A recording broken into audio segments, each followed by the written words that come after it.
بسم الله الرحمن الرحيم واعتصموا بحبل الله جميعا ولا تفرقوا واذكروا نعمة الله عليكم إذ كنتم أعداء فألف بين قلوبكم فأصبحتم بنعمته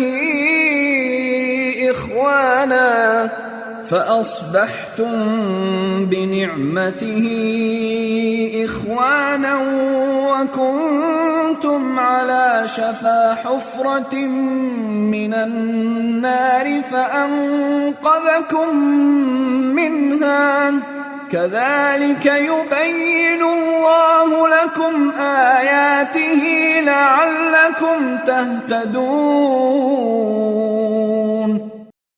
Assalamu alaikum, and welcome to another episode of the Ummah Times Podcast show, where we help decolonize minds. We're your hosts, Zishan and Ali, and today we have a very special guest visiting us all the way from Houston, Texas, the esteemed Brother Daniel Haqiqatjou. Brother Daniel is the founder of the Alasna Institute. Also, he has his personal project site, the Muslim Skeptic, which kind of started all his Muslim activism. And the way I describe our esteemed guest is he is the critique extraordinaire of the modern day ideologies facing both Muslims and non-Muslims on this planet. Assalamu alaikum, Brother Daniel. Welcome to Canada. Yeah, thank you for having me. How's your visit been so far? Very good, alhamdulillah. Everyone's been very nice. Canadian hospitality is a reality, so alhamdulillah. How do you compare that with the hospitality in the United States? Well, Southern hospitality can't be beat. Yeah. But Canada is giving us a run for our money, alhamdulillah. That's great to hear. So, this is part of a continuing series on the issues plaguing the Ummah. Mm-hmm. And I want to start off with actually an older article you had written back in 2016 called Islam and Rationalism. And I found this article quite telling because it also corresponds with an article that I had written a while back called Usage of Aql, Islam's Prime Method. And in that article, kind of paralleling what I've stated in my article, is that the downplaying of usage of reason within the community when talking about Islam. And that actually kind of instigated one of our forming our dawah organizations called the Institute of Higher Reasoning, where we were going out and doing seminars on the proofs of God and reason and Islam. And do you think this is still kind of I guess kind of the issues where we downplay reason in Islam? If you want to kind of comment on that, and I believe from the interviews I've seen of you, I believe no one really interviewed you on this article of yours, Islam and Rationalism. So I think this could be a start as well. Sure, I'm not sure that people downplay reason. Maybe you can give me examples of places where reason is being downplayed. But I see a lot of the misapplication of reason and the claim that basically what the Western paradigm, the Western worldview represents is true rationality. And therefore, you have people who will say that Muslims need to go back to rationality. That's why we have to accept democracy. Muslims have to go and embrace rationality. That's why women have to take off their hijab. Mm-hmm. For example, or shave their beard, or wear suits and ties only exclusively, and never wear traditional sunnah clothing and so forth. So these are the types of misapplication of reason that I see, or rationality that I see, more than a denial of reason. Okay, all right, okay, and actually, what they're doing is they're not appealing to reason, but they're appealing to, as you mentioned in your previous talks and writings, is individualism or liberalism. Whatever I say goes, right? So it actually goes counter to reason, right? Because if one reads the Quran and we look at the Sunnah, it's always showing the difference between being rational and following your desires. So that's quite true. And actually, this will actually go into the next topic we want to talk about, is because rationally speaking, as you may know, if one rationally realizes that there's a creator, right, then we know that person will realize that all sovereignty lies with the creator, right? And then why would you, and this is connected to the upcoming U.S., any election in a secular nation state, is why would you delegate someone to make man-made legislation that contravenes the Creator's laws, if you believe these laws are revealed by the Creator that you rationally realized exist, and thus makes sense that you submit to the Creator? So I know in your writings, recent writings, and I see that you do have a certain stance. And if I can quote you, you said, this is from one of your recent public writings, a politician has been transformed into an Islamic symbol, and this has real consequences for people's iman. Muslims want to be involved with the farce that this is the American political process. Whatever, just keep it out of the masjid and off the minbar. Can you kind of elaborate and comment on that? Yeah, so I'm commenting on a kind of infatuation and viewing certain political leaders as being saviors for Muslims. And you see a sense of loyalty, al-wala, and devotion, love for certain liberal politicians. I would say Barack Obama is one example where the Muslim community in the West saw him as like this savior type of figure, maybe even like a Messiah figure or Mahdi figure, that he's going to really change our condition for the better. And they put so much hope in him. And this is folly. And I recognize this very early on, and was warning against Obama from before he even won the election. But it's a similar pattern over and over again. In the UK, you saw this kind of hysteria almost and devotion to Jeremy Corbyn, in Canada with Justin Trudeau. And it doesn't really make sense if you understand the political process. On a higher order level, of course, we have to recognize that guidance from Allah touches on every aspect of human existence and governance, and on the civilizational level in terms of how you manage people and society and the economy. Has Allah not sent guidance on this? And even if you're a Christian, why, or anyone who believes in God, as you said, just use your intellect. If you believe in a merciful creator who has created human beings, when did he also send guidance for every level of your life and existence, not just your personal life, but also family, also community, also society, also civilization? It wouldn't make sense otherwise, or there is some kind of tension there. So I agree with you 100% that this is a rational conclusion that anyone who believes in God can come to. Muslims need to really internalize this. There can be an argument to be made that, okay, we internalize that true guidance and legislation and how to govern comes from Islam, comes from Allah's revelation. But for now, we have this, practical situation that we have to engage in. Okay, there's ikhtilaf there. There's difference of opinion. I'm not going to come hard on one side of that, but I think this internal perspective, the spiritual sense that, okay, we actually know that this is a imperfect, temporary situation that we are contending with, but we have these higher aspirations. That's extremely important, and I get worried when that aspiration, I don't see it in Muslims, and you have these youth who are doing Khatm al-Quran because Bernie Sanders had a heart attack and they want him to get better. So they're literally signing up. Oh, is there juz available for me to read for Bernie? And dhikr circles and very horrendous statements like send salawat, that the reward will go to Bernie and help him. And these are the kinds of things that you see Muslim youth who are not like hardcore secularists. They believe in dhikr, they believe in salawat, they believe in reading Quran, but they have been so distorted in their understanding that they can make a mistake like this where we'll chuckle and we'll laugh, but they won't really know that that's wrong. They don't have that basic level of Islamic education. Yeah. So that just shows how internally they're oriented towards this system, towards this non-Muslim system, these non-Muslim politicians. It's a spiritual problem. It's a rational problem. So yeah, well, this is a as you said, like how they believe in zikr and they believe in all the other rituals, but it's a very compartmentalized view of Islam. It looks like, it does seem sometimes that they close their eyes on one part and embrace the other part. And we can, if you don't mind, I do want to kind of explore this a little more, because you said, okay, there's ikhtilaf. Do you think that's valid ikhtilaf? Because if you look at it, like a lot of the counter arguments, they would say, oh well, what's the other option? Well, there is another option. Are we not?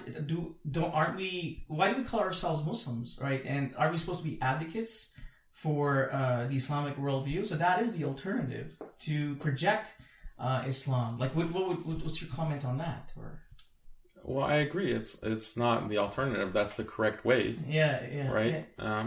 So valid ikhtilaf or not, like, I'm not a scholar, so I don't like try to opine on what is valid or invalid. Yeah. I just know that there are scholars who represent or who have the same ideal, they have the same aspirations, they agree that khilafah is important.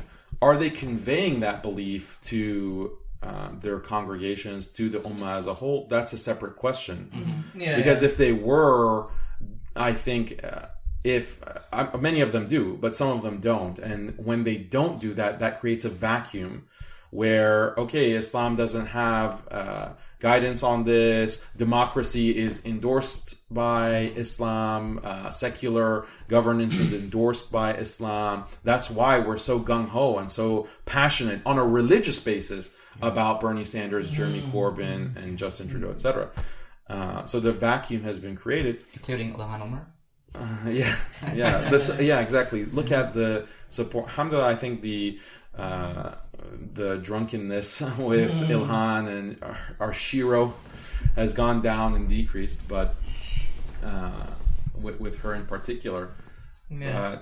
But your question of ikhtilaf, there are respected ulama that say that, look, this is our situation. It's not the ideal, but according to our ijtihad and understanding, and these aren't like lightweights. We're talking about some of the top scholars in the world. And these are scholars who are not modernists. They're not making concessions to liberalism and feminism. They are actually fighting against the hegemony, the Western hegemony.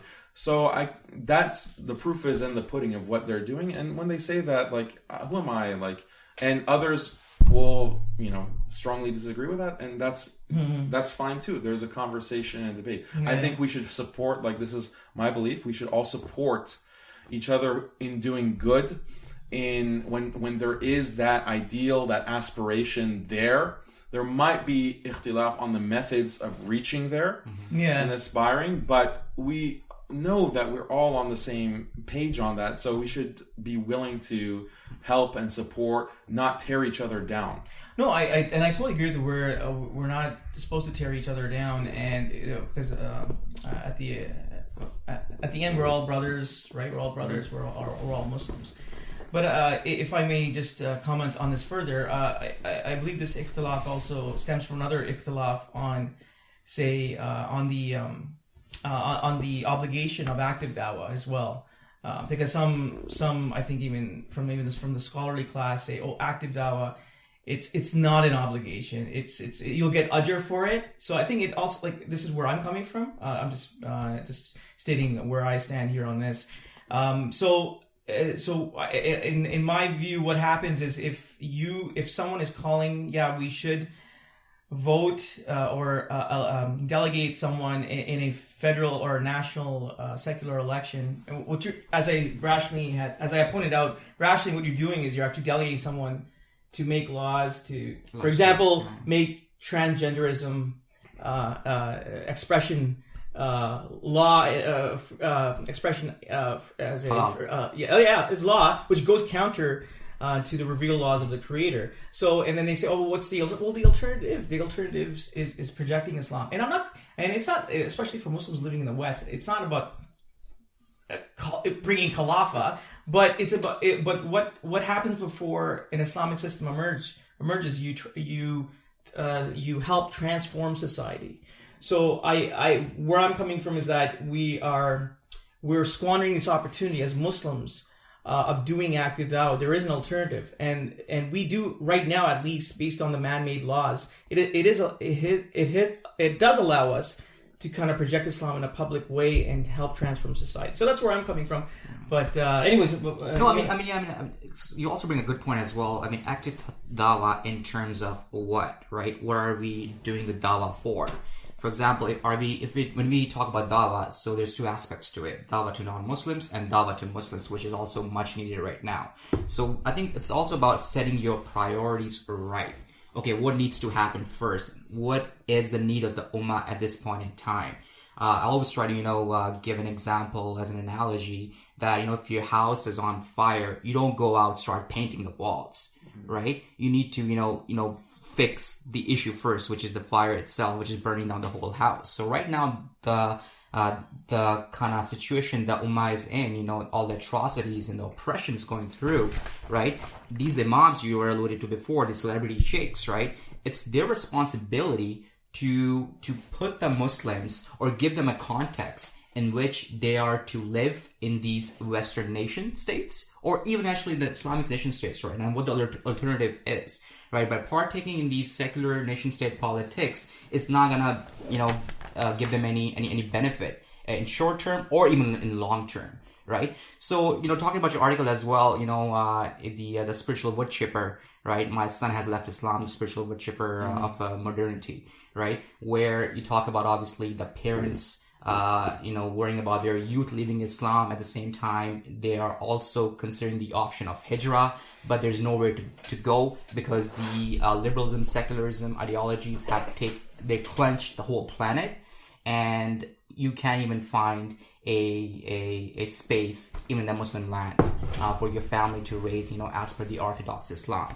right? So, but how do we justify ourselves living here in the Western nations, and what are we ought to do, in an aim to actually revive the Islamic way of life, or to actually implement Sharia in the Muslim lands? How do we unite the Ummah on this? Because that's, I think, what's needed right now. Not a personal, compartmentalized Islam, as Brother Zishan mentioned. We need a global thinking. We need a political vision, which Ummah is lacking right now, because we have no leaders with a political vision.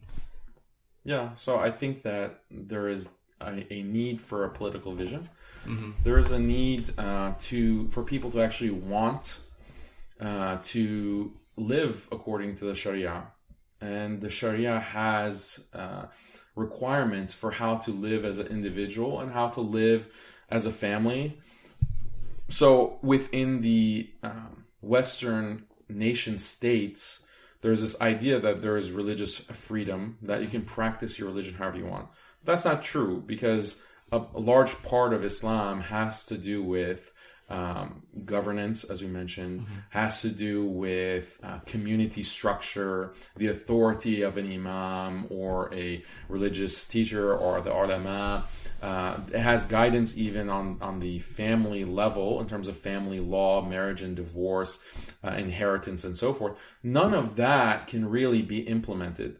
All of that aspect of the Sharia is not implemented in Western countries. So how can it be religious freedom if a large portion of our religion is not being practiced? So when we live, there are many reasons why Muslims live in the West. Some of us have been born here. Some of us have our entire families here. Like, that's my situation. Like, I was born here and my elderly parents are here. So that's why we're here. Others, they are here, they can't move back. They came here, they can't move back, or whatever reason, or there's no place that they can go. That's another big situation where who's going to accept Muslims to go back in mass from the West? But that point aside, how can we practically orient ourselves? I think there needs to be an orientation towards the Sharia, which is spiritual. This is spiritual. It's about dhihn. It's about the consciousness of the Muslim and the heart of the Muslim to want that. to want to turn to Allah, to want to obey His commands. And you can implement that on an individual level, on a family level. We, alhamdulillah, in many Western countries, not all, you still have some domain of control as a father, as a mother, with your own children, with your spouse. In some countries, even that's being taken away. Even in that domain, the government is imposing and saying that, no, you can't actually teach your child how to live. No, you can't indoctrinate him with religion. And all of these restrictions that now are intruding even in the family domain between father and son, father and daughter, mother and daughter, etc. But where we can maintain those relationships and apply the Sharia in the family context, that's the first step.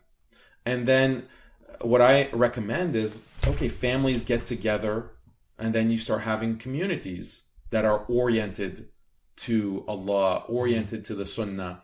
Then those communities grow. And it's because of that alignment in consciousness and the heart that things start happening. And society can change, and there's barakah in that.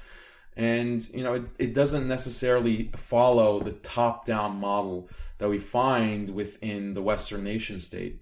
Because if you look at historically, it's true that we had khilafah, but did the khilafah look like a nation state, but instead of a president, they just call him the emir, or they call him the khalifa, and he just, instead of a bow tie or a tie, he has like a thobe. Like, that's the kind of cartoon image that some Muslims have about what a khilafah would be.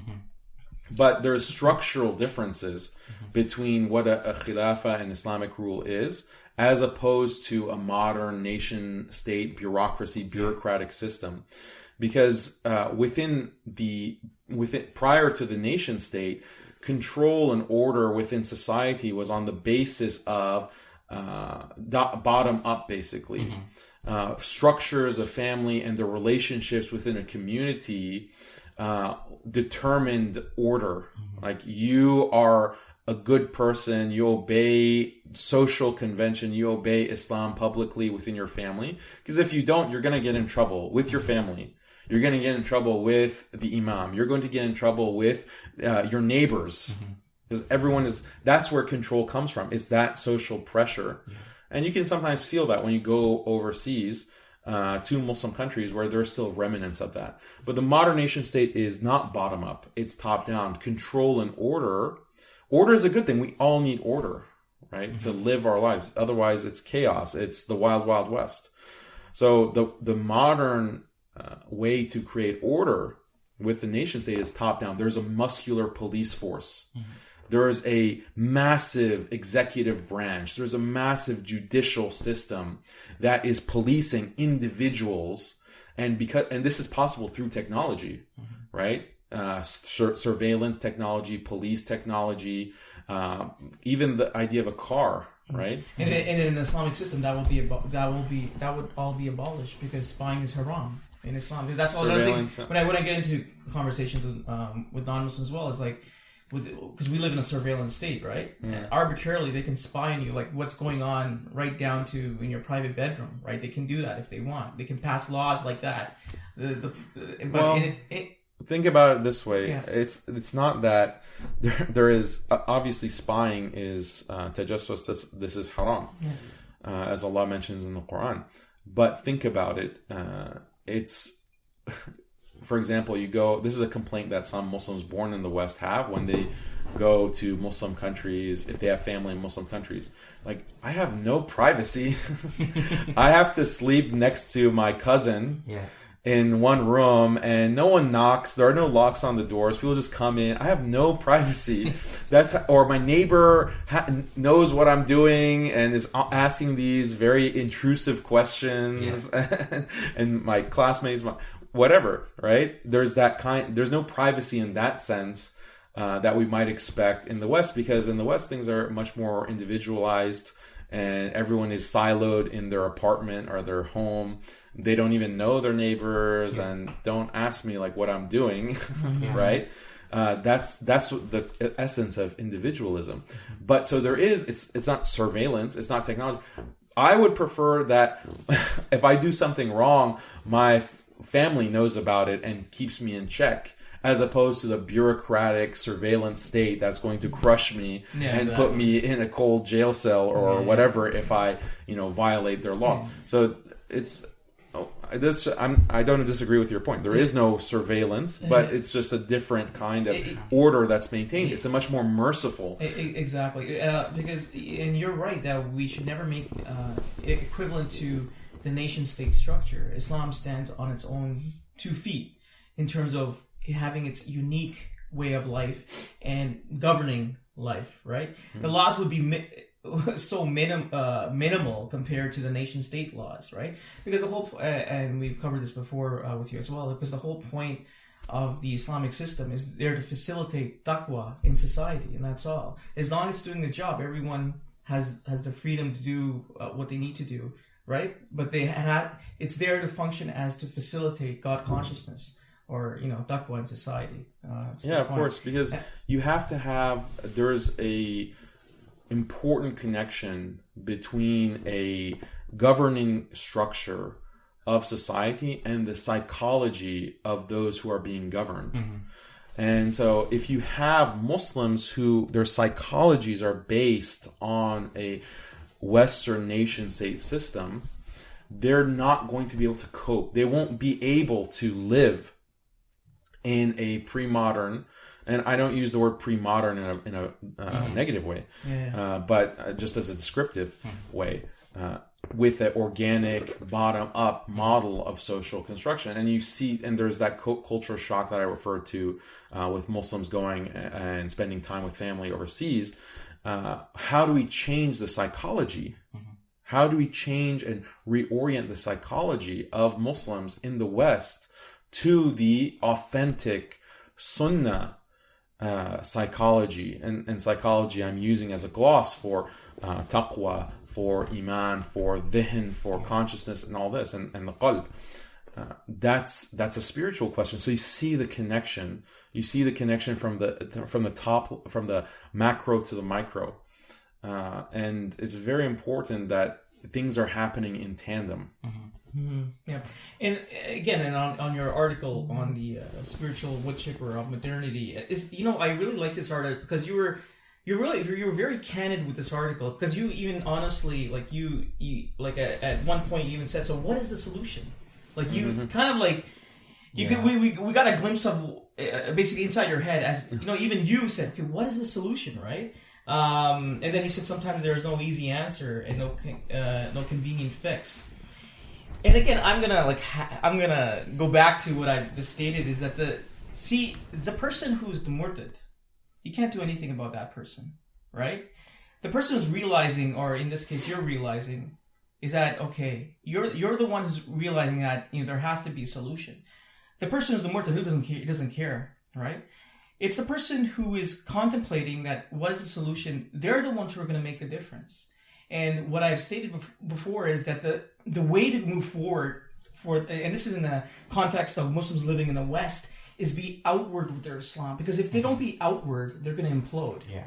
Right? Simple as that. And sorry, go ahead. No, that's fine. U.S. election is also a prime example, because these things happen, and this is a prime time for Muslim leaders, living in states right now. All these celebrity sheikhs to come up and actually align the Western Muslims, with the rest of the Ummah.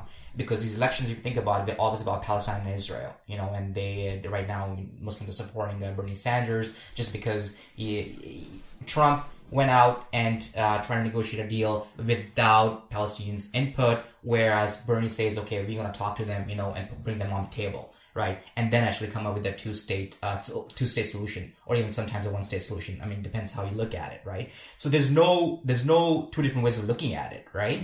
Same thing happened, you mentioned before, with Obama, because Muslims had high hope with him, and they thought of him as some sort of a messiah, and he's going to come and save the Muslims, make their lives better living in Western countries, or at least in particular contexts in North America, and also his foreign policy would also help the oppression of the Muslims elsewhere. right? But that obviously did not transpire. Same thing with Bush. It was the same slogans which were raised by the Muslim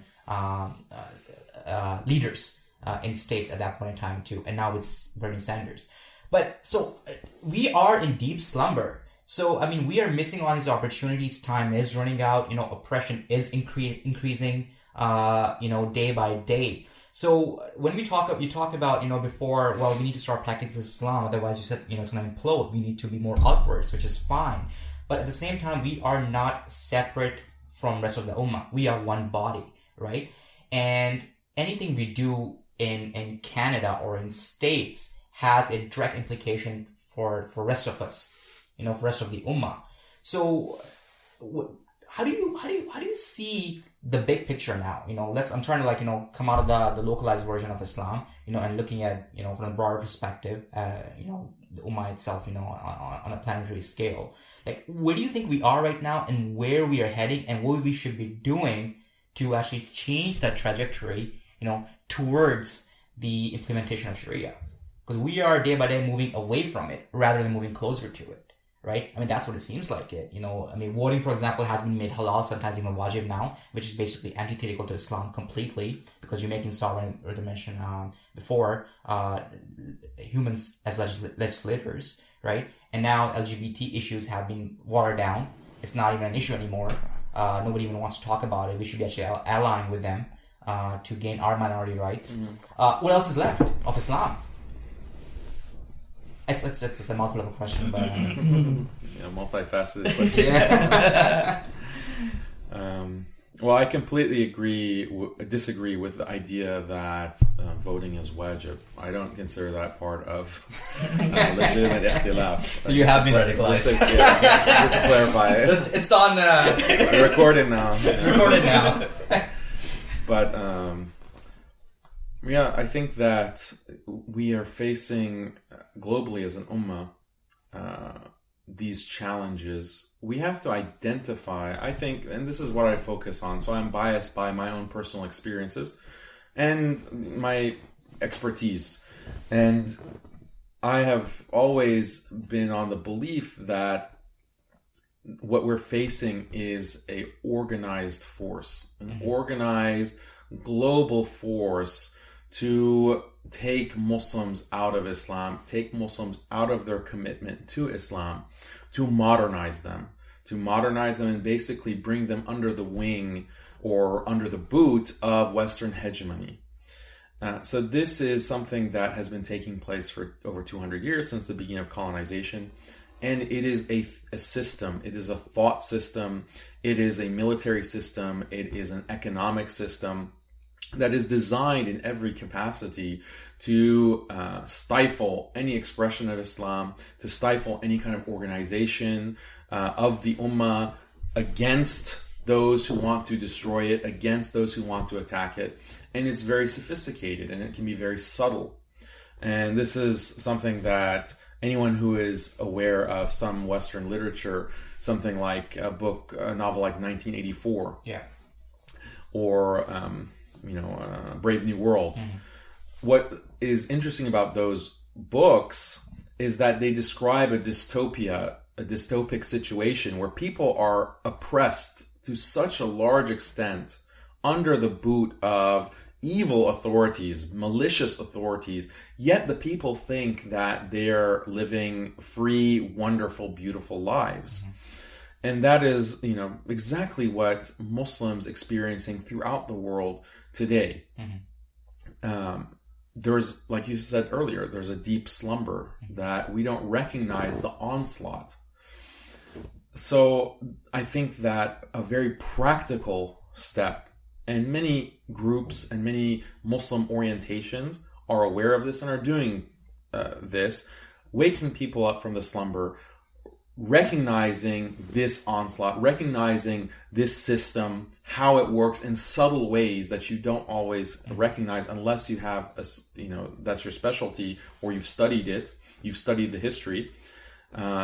This kind of awakening is necessary to even move, 1 inch towards valuing Sharia, to valuing Khilafah, to valuing anything, to valuing the Ummah, Yeah. You know, we're the Ummah. This is the Ummah Times, right? What's this Ummah? Like, we have our nation, you know, we have our brothers. We don't care what's happening to the, the Uyghurs. We don't care what's happening to the Palestinians. We don't care about what's happening to the Rohingya or any of these other, the Yemen, to Syria, to all of these places. The list goes on, Yeah, it goes on and on. So, once that changes, that mentality changes, then bigger things can happen. And I always go back to the hadith where the Prophet ﷺ is mentioning the end of times, and he's saying that the day will come when all the nations, the non-believing nations, will descend upon you as if to a meal. And what's interesting about this hadith is when he asked about the cause, the Sahaba asked the Prophet ﷺ, is this because we're few in number? And the Prophet ﷺ, no, it's not a matter of numbers. You'll have plenty of numbers, but you'll be like the foam on like the sea after froth after a rainstorm. Weak, not anchored to anything, not just able to move with the tides. Okay, that's a very apt description. The Prophet ﷺ is seeing exactly our situation, but he takes it back to a spiritual state. Your enemies will not fear you. The heba, that's the word that he used, the heba will be taken from their hearts. And what heba means is a kind of respectful fear. Like, you see a man who is big and strong and he's a martial artist, you have like a respectful fear, like, oh, don't mess with that guy, because there's consequences for messing with that guy. That kind of heba will be taken from the hearts of your enemies. They're not going to respect you. They're not going to fear you. This is different from a norm, like a khawf, like you fear a snake. Like, you don't respect the snake, it's a snake, you just fear it. But heba is what's going to be taken from the hearts of your enemies, which is what's going to allow them to just boss you around, push you around.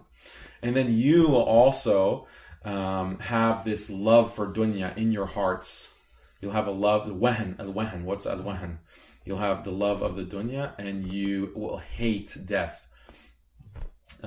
So this is the heart. Yeah, exactly. I mean, also to some extent, you can also argue that the heba was taken away, when the demise of the Khilafah in 1924, and you actually had a recent post too on your Facebook. I'm gonna just kind of quote it in relation to the 96 years of darkness and without a shield we're living right now, i.e. Khilafah.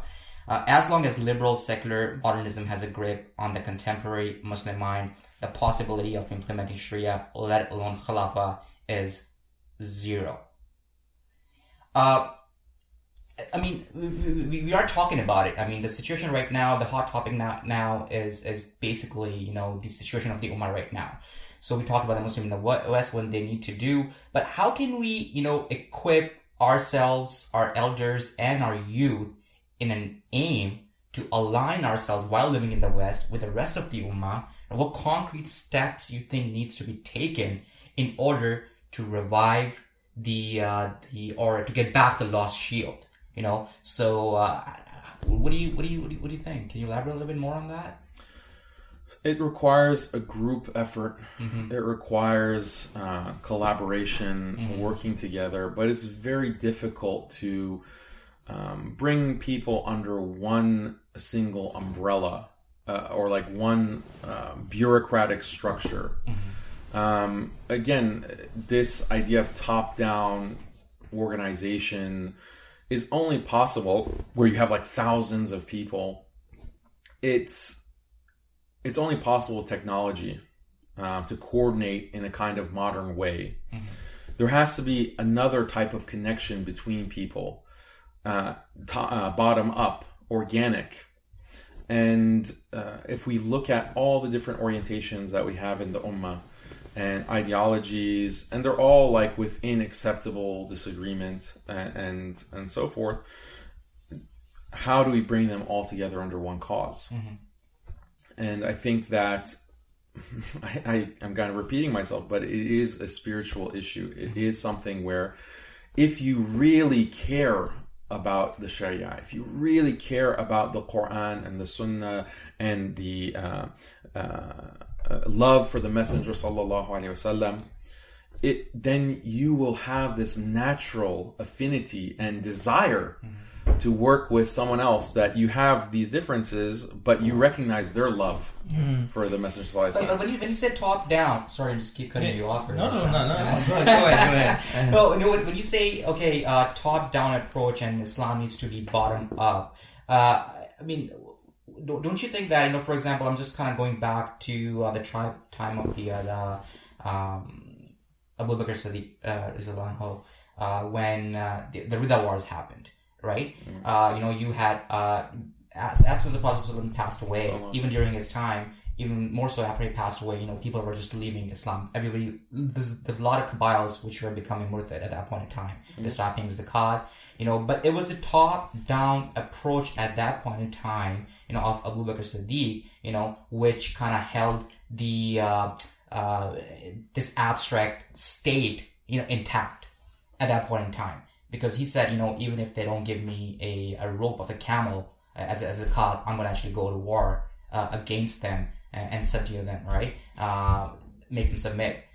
Even I'm the only one standing, right? So, but for Islam to come back, I mean, that was a situation when Islam was actually, kind of very in its infancy stages. But I think it's kind of both which is needed, bottom up and top down, especially bottom up more so. I would agree with you in the Western context, but in the Muslim lands, I think it needs to be top down for the Islam to be implemented, and then the masses will have some sort of a structure which would align them with the Orthodox Islam. If I can jump in, sorry, brother Daniel. And that's a great question, a great what you mentioned there, and that's connected to the very hadith that brother Daniel had mentioned, is our love of dunya and hatred of death. Because in the context of the Muslim world, if the leaders who control all these militaries and all that, if they had an epiphany, and as you said, it's actually spiritual / rational problem, because if they rationally realize that, hey, I'm going to leave this world one day, and I'm going to be accountable, right, one day to the Creator, which one would rationally realize there is, and then realize that the Quran is the truth, etc. It's if these leaders realize that, it's actually it should be love of the akhirah, and just realizing that this is just a temporary world, they would do what they can to counter injustice and save the oppressed. But they're not at that point. They're, as you said, there's a spiritual / rational problem they have. They've chosen the world over the afterlife. If they realize that, if they stop practicing that, then they would be going in and liberating all the oppressed. So anyways, go ahead if you make further comment on that. So when I say bottom up, organic, that's not foreclosing on the necessity of a leader, and leadership and an imam. But we're in a situation now where there isn't an imam, and there isn't that leadership. So how does that leadership come about? And that is something to study, and that is something to reflect on. After the Prophet ﷺ passed away, you had Sahaba, and they have the highest spiritual state, and so they can unite under the Khulafa Rashidun for the most part, and come and work together to implement the Sharia on the macro level. But we're not Sahaba, sadly, and we can aspire to that, and inshallah, with the right intentions, we can be rewarded like them, and as indicated by the Prophet ﷺ. But it's I agree with you. Like, there has to be leadership, but the leadership arises not in the way that, like, look at when I denigrate top-down leadership, I am thinking about like Western governments, where you vote for someone that's being placed in front of you and saying, this is a good guy, you should vote for him. And they're the worst of people. They're the worst people in your society, and you have to take them as your leader. That's top down. It's being imposed. Whereas when something that's organic, like, people want to be led by the best, right? The best of you. And that's something that the person who comes out of that doesn't actually want leadership. right? And this is part of the tradition as well, that the person who is aspiring to be the leader is not actually qualified or shouldn't be the leader. So that's also like a spiritual dimension, and there's no distinction, I think, between rationalism and spiritualism. That this is like also a modern Western distinction, because the heart and mind are one. Islamically, the qalb, right? It's the qulub that recognizes the truth, and the aql, the seat of aql, is the qalb. Which, that's a longer discussion. But I just want to make that point. That's fine. And actually, because I also conduct a Why Islam series for youth as well. And actually, I actually pose this question to my class as to, how do we know there is an afterlife, right? And they couldn't really answer that question. But it's very rational, because there was a point where you didn't exist. And Pop, you exist. So it's all the more easy for the Creator to bring you into existence again. Right. And again, if the people who on the top, I think they don't have a rational understanding of Islam or the truth itself as well, or they choose not to, and they choose their desires. And again, it comes down back to that hadith, and it's pretty simple to understand, and that's the situation we're in, right? So there has to be a massive, I guess, push or education of why Islam for the masses and for the people on the top, if they do care for the truth at all, right? I agree. I'm just kind of pivoting the discussion back to the Muslims living in the West right now, because we obviously have these biases, because we obviously want to talk about ourselves first before we talk about the Muslims elsewhere, but that's obviously a wrong way to look at it. But you think Muslims, obviously you're also an academic, also an activist as well, but you're also a thinker too. I'm an activist? Of course you are. And how do you see, I don't want to give you a timeline, but it's a vague, open-ended question. Like what do you see, the future of Muslims living in the West? 10, 15, 20 years. You think, the time will come, I don't want to be an alarmist or whatever, but that we probably have to move back, or we'll be we're going to be at a point in time where we have to decide either we're going to be liberal Muslims, right, or we're going to be Orthodox Muslims. If you're Orthodox Muslim and there's no place for you here, you need to pack your bags and move elsewhere. You think we will reach that tipping point, or how do you see this?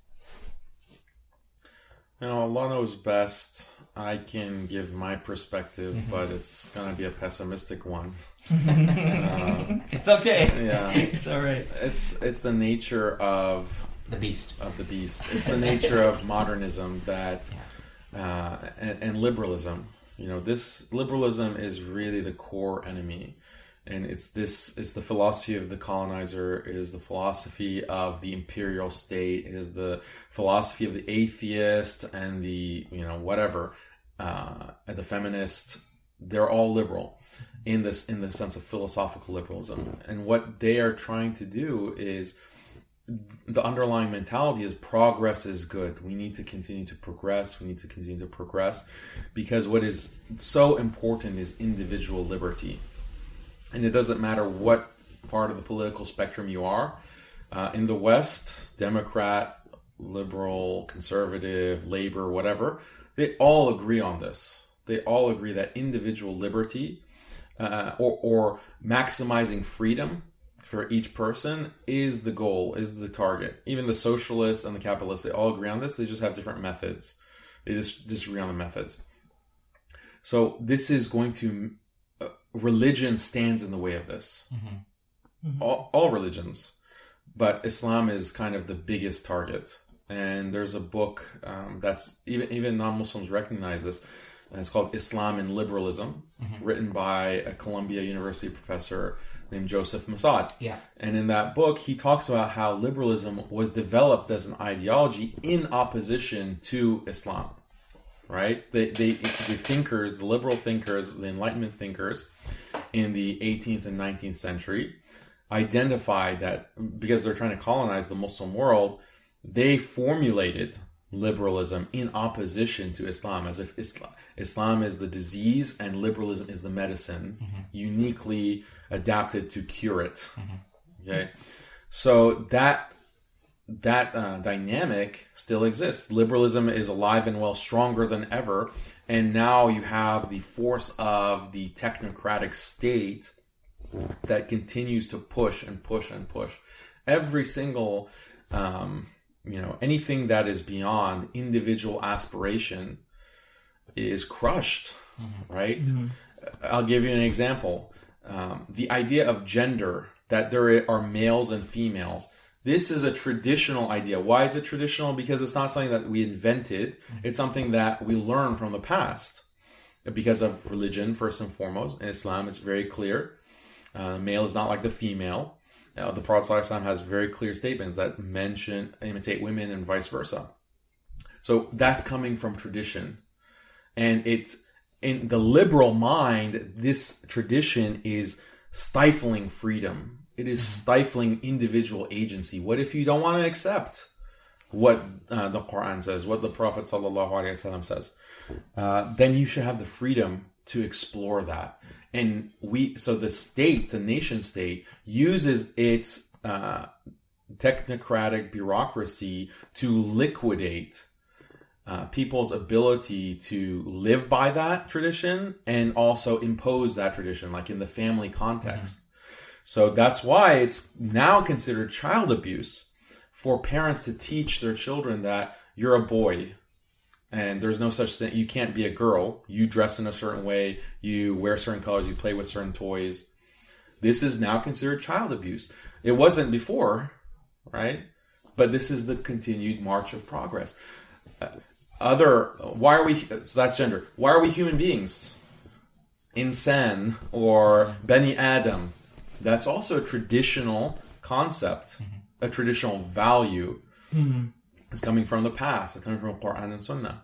That's ultimately what our understanding of being a human being as Muslims is based on. That truth that's coming from our tradition. But this is constraining freedom. It's constraining agency and choice to say you're a human being. Maybe someone wants to be a dog. Maybe someone identifies as a cat or a dragon or a fairy. Who are you to impose your understanding on your children or on your family or teach that? That's hate speech. So things continuously are being pushed and pushed. And now technology allows you to realize some of this kind of personal choice. Transgenderism, you can manipulate your body to be, a different gender, quote unquote, or to be a different species. Or you don't even have to manipulate yourself. You just call yourself a girl. Yeah, call yourself. But even now, the technology allows you medically. Yeah, exactly. And the technology can advance. So who knows? But this is seen as progress. You're against technology?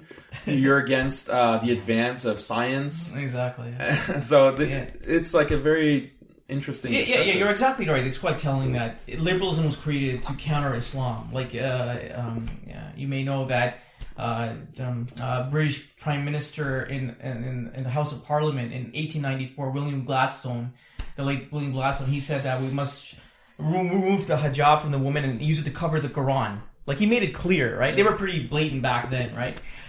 But, I'm going to put some optimism to you. I'm going to try to add some optimism.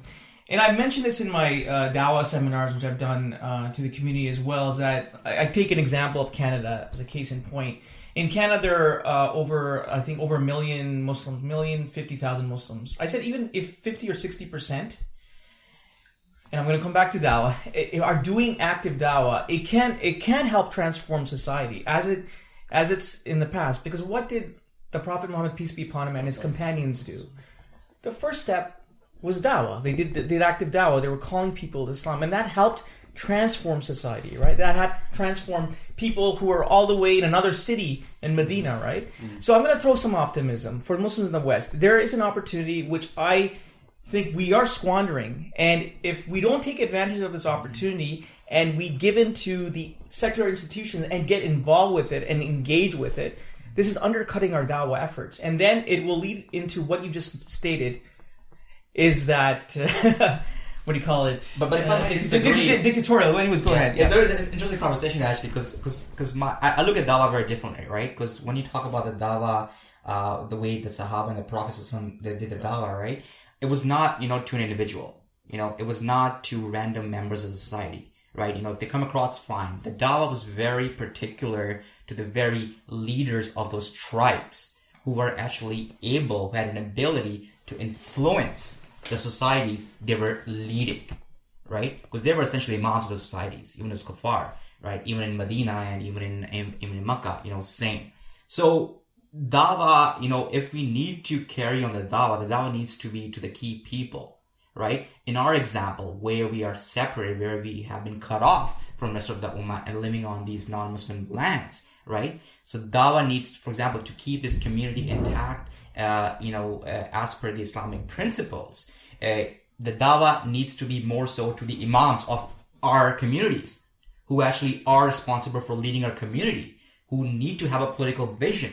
If you or me have some sort of a political understanding and what needs to be done, we need to work on it together with the imams who are in the leadership positions, who are occupying those positions, to come up with a roadmap of aligning the Muslims living in the West with the rest of the Ummah. So I think that's where the dawah needs to happen. Because in terms of the numbers, we have 1.5 billion Muslims living, right? So what are we going to do converting non-Muslims to Islam? Inviting them to what if we have not even an inch of space on this planet where Islam is implemented? Otherwise, we're just providing them with the alternative dogma. I mean, that's just how I look at it, right? So I think that's where the dawah needs to be. We need to save our houses on fire right now. We can't be going out and buying paint and painting the walls or changing the windows right now. I think that's not how we should be strategizing the dawah efforts. Dawah efforts should be focusing on the Muslims, and within the Muslims living in the West should be focused on the Muslim imams, who needs to take responsibility, who have shown elections after elections, day after day after, that they lack those skills. And if you or me think, we have some skills in ourselves to actually, kind of lead the ummah, then we need to sit with those people. Do you, sorry to cut you off, but do you what do you think about that? Oh, I do sit with imams. Yeah. I do teach imams. Yeah. And I say teach very respectfully. I'm just teaching the limited things that I know about my study of liberalism and modernism, which they don't teach. You can't take a university class. Hence the Alasna Institute. The point of Alasna That's a great initiative, though. Part of our audience, our target, is you have imams, graduates, alim graduates, who have studied traditionally, and then they want to understand these ideologies that are attacking them and attacking the community.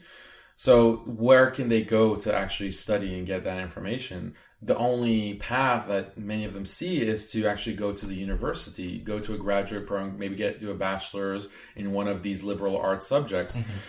And I discourage them from doing that, because you're going to learn from the people who are most committed and love and are going to, indoctrinate you. We're advocates of it. They're not going to tell you the contradictions. They're not going to tell you what is the reality of this system. No one is going to present that in the same way that a critic of modernity, liberalism is going to do so. So this is one of the intentions of creating Alasna as an institute, a learning institute, is to provide that alternative. You want to know about these ideologies so that you can, I don't know if you consider that as dawah, but I'm calling them to recognize these issues and study them in a way that is academic, not secularly, but it is, it's academic. It helps them to understand the society they're parcel of, right? Right. And I think there's a lack of that, especially in the Muslim communities living in the West and the East. And the East. And I think that's a great initiative, because Muslims living in the West or the East,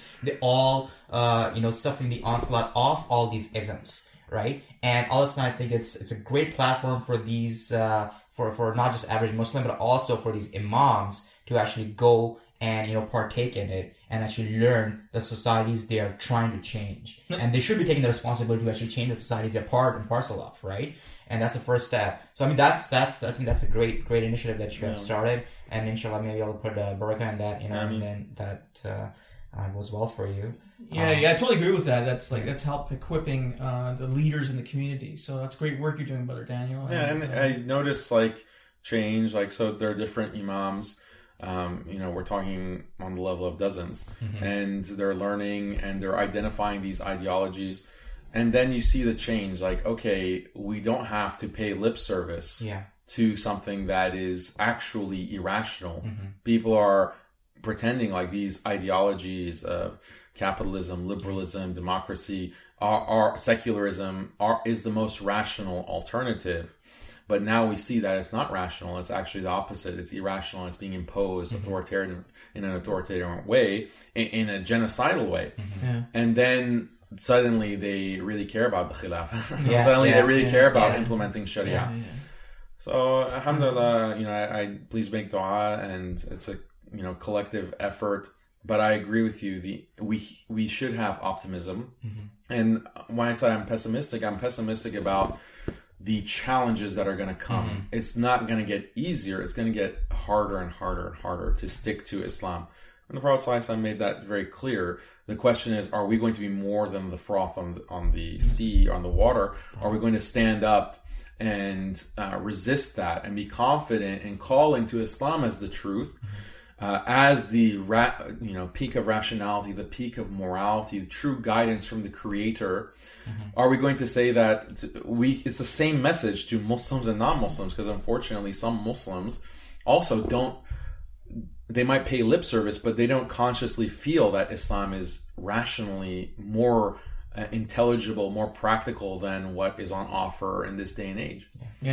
They don't really believe it. They don't really feel it. So how do we change that? That's what Alasna is about. It's also, I just want to mention that too, it's also extremely economical for people, because I tried to register for a couple of courses there as well, and then it's extremely economical. So you're not making it,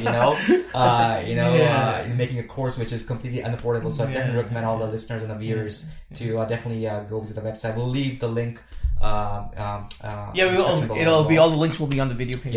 But I think and there's financial aid too. I just want to mention that. So the cost of it is to reimburse for the time and the equipment and setting up the platform.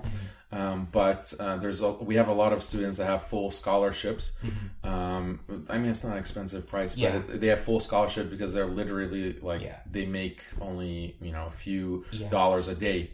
They're in different parts of the world, so we have a lot of students like that. So I encourage everyone, but I appreciate the plug. With that note, I just want to mention is that as long as we keep the akhirah in mind, I think that we also downplay the akhirah. But we keep the akhirah in mind, and if you just reflect on it, it's reality. That is the reality, right? And it's so logical and rational, totally. And we have to kind of press on that. But Jazakallah khair, Brother Daniel, and Jazakallah khair, Ali, for this great discussion we had. And we do want to continue the discussion, but I know we're dealing with limited time today. So, thank you everyone for tuning in.